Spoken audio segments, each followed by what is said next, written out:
Life is good. You're right, it feels good to entertain people in the comfort of their own home.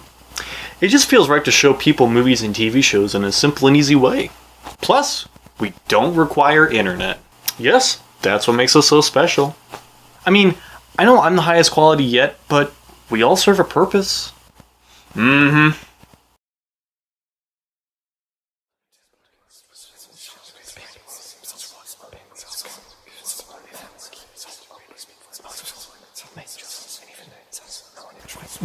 What's that sound?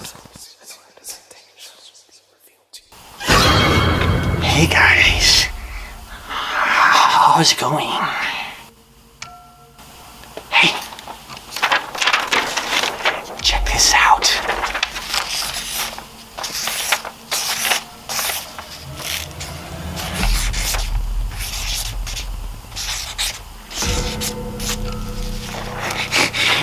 It says $22.99 a month. Now, I'm making more money.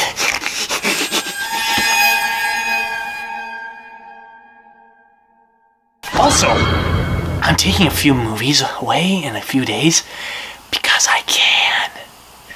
And no sharing any passwords.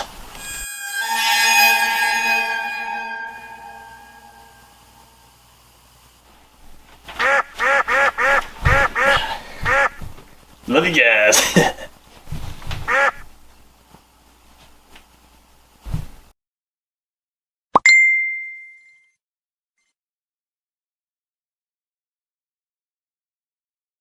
Best Buy just broke up with me. I told you she was worse than Blockbuster. Well, we'll be fine. Right, VHS?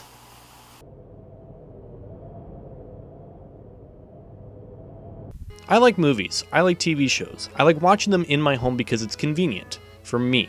But most people tend to choose streaming services over them because they take up too much space, or it's easier because you can access them digitally on your phone, tablet, or game console and watch a whole barrage of movies and shows.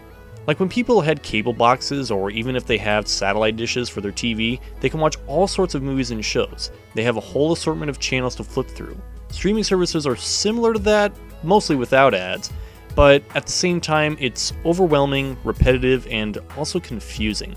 Oh look, Netflix doesn't have The Office anymore. Let me just pay another monthly fee on Peacock just so I can watch this show all over again. Ha! Well, now that I'm done watching that, what else is there?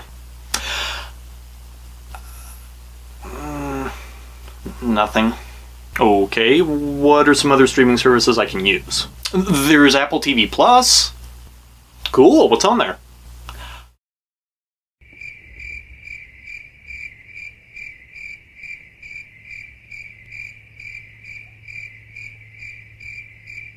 Okay, what are my other options? There's Paramount Plus. Well, it's okay, but they don't have all the episodes of South Park on there. You could use Disney Plus. What about Hulu? Boring. There's Amazon Prime. Yawn. ESPN Plus. HBO Max.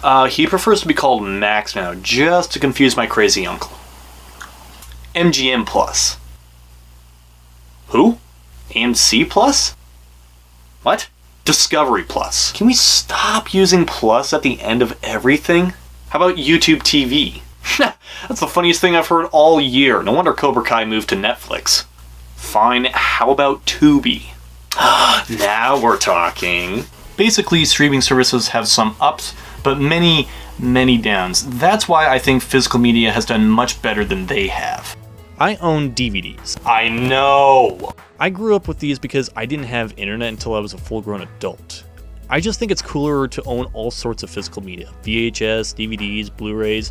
Some people even own 4K Ultra HD because it's the highest quality yet, if they want to pay $26 just to watch the 98 Godzilla in high definition. So here are my 10 reasons why I think that physical media will always be better than streaming services. Number 1, you can always watch your favorite movies and TV shows at any time at home. With physical media, whenever you're in the mood to watch your favorite movie or show, you can easily pull it out of the shelf in your collection and watch it in your player, and watch it on your TV at any time you want. You can put it on a DVD player, Blu-ray player, game console, computer, or even a laptop that's capable of playing a DVD. With streaming, You might come back from work to turn on Netflix and realize they're not showing Little Nicky anymore because they took it away within a specific date. Number 2, physical media will always be a one-time purchase. With physical media, you can buy it at your local store that might carry them. Walmart, Target, Dollar General, Family Dollar, or even on Amazon or eBay. But to hell with Best Buy! When you purchase physical media, it's a one-time purchase and you don't need to worry about paying a fee every month. Plus, one DVD set might include more than just one movie or even more on it. With streaming, monthly fees keep adding to your bills, and at some point or another, they'll give you a notification next time you log in saying the bill will increase next month, and it's usually around the $15 to $25 a month purchase. I could buy 3 meals for myself at McDonald's for that price. Number 3, you do not need Wi-Fi to access this stuff. With physical media, they don't need to require internet in order to access their content. If the internet goes out, have no fear, DVD is here, or even if the power were to go out, you could probably watch it on a laptop. With streaming, you have to worry about the internet coming in clearly to watch your services. The picture might come in pixelated, or it may even start buffering. This is what I like to call ugh. Number 4, you can resell it, donate it, or borrow it. With physical media, if you own a DVD or Blu-ray, you can sell it on eBay or Amazon. You can even donate it to Goodwill or a small business store that might sell DVDs. Or you can have your friends or family borrow your DVDs in case they want to watch it, but they don't have access to it. That's how convenient physical media is. I found lots of cool things on DVD just by looking at local antique stores or Goodwills that carry what I call hidden gems. Plus, they're for a good cause. With streaming, nope. Number 5, tons of bonus content. With physical media, you can watch many different versions of movies. With Blade Runner, Star Wars, Rango, Lord of the Rings, or even Terminator 2, they include extended scenes and director's cuts versions of the films. You have the ability to watch one or the other. If you wanted to watch Episode 4 of Star Wars on Disney+, you only got one option. If you wanted to watch how Star Wars Episode 4 looked like back in 1977 without any heavy CG in it, there you go, you have it on physical media. The same thing can be said for TV shows. Tell me you've watched the scene of Friends when it was on Netflix. You hungry? There's a bear in the woods? You haven't, because it was only in the DVD box set. Also, you can watch deleted scenes, behind-the-scenes documentaries, listen to commentaries, and so much more. Plus, certain collector's editions can include a vast majority of cool physical goodies you can hold in your hands. Film reels, replicas, patches, posters, booklets, signatures, concept art with a certificate of authenticity. See, this might be valuable someday. I'm putting this in my will. With streaming, it's in the air. I can't even smell it. Number 6, certain movies and TV shows aren't even on streaming. With physical media, I like to own obscure movies and shows nobody's ever heard of. I own Drop Dead Fred, Greg the Bunny, the Napoleon Dynamite animated series, and even Brain Donors. These are obscure classics to me, the second bananas, if you will. Plus, Paramount Plus can't even stream what they call the banned episodes of South Park because they're too offensive. You can only watch them legally by buying the DVDs. Not to mention that certain TV shows and movies might be out of print on physical media, which might mean you can't necessarily watch them on a streaming service because of certain rights ownerships. But on the other hand, they could be more valuable because of that reason. All the more reason to own physical media. With streaming, I bet Netflix will never even carry the movie Freaked in its lifetime. Tubi might be the closest thing when it comes to carrying obscure cult classics, but it's free, and other corporations probably just give Tubi the stink eye. Number 7, too many services can confuse the average consumer. With physical media, you don't even need to think about who the publisher is. If it's on your shelf, you know what it's called, you can grab it and pop it in. With streaming, apparently only certain movies and shows are exclusively on these streaming services. If you want to watch Beverly Hills Cop 4, well, it's only available on Netflix. Or if you want to watch the sequel of Coming to America, which is called Coming to America, it's only available via Amazon Prime. But maybe there's a certain TV show you've been wanting to watch. Then break out that $15 you stole from that homeless man just to watch Parks and Rec on Peacock. Plus, with the constant jokes corporations like to pull on the average consumer, it can really confuse them. HBO Max is now just called Max, but before it was called HBO Now. Hey, wait, where's HBO Max at? Who's this Max person? What is this, a joke? And if you don't even know who owns the rights to a certain movie, you have no choice but to go to Google just to see which streaming service you can use to watch it.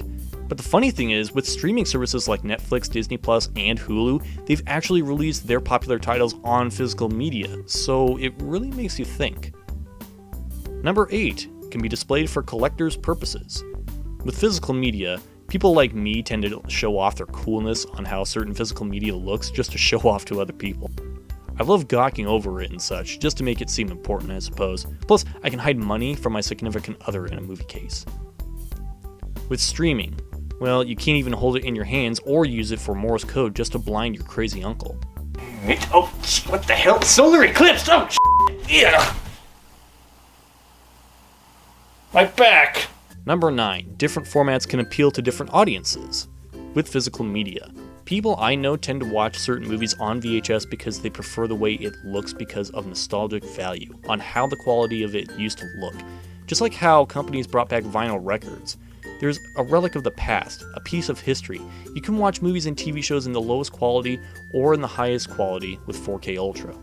With streaming,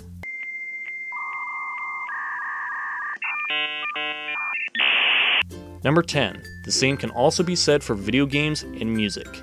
Yes, the same things can be said for video games and music, or even audiobooks. If I want to play an old authentic video game that came out about 20 years ago, I don't want to have to pay an extra $5 or to $10 just to download a game I've probably already played before on a modern game console.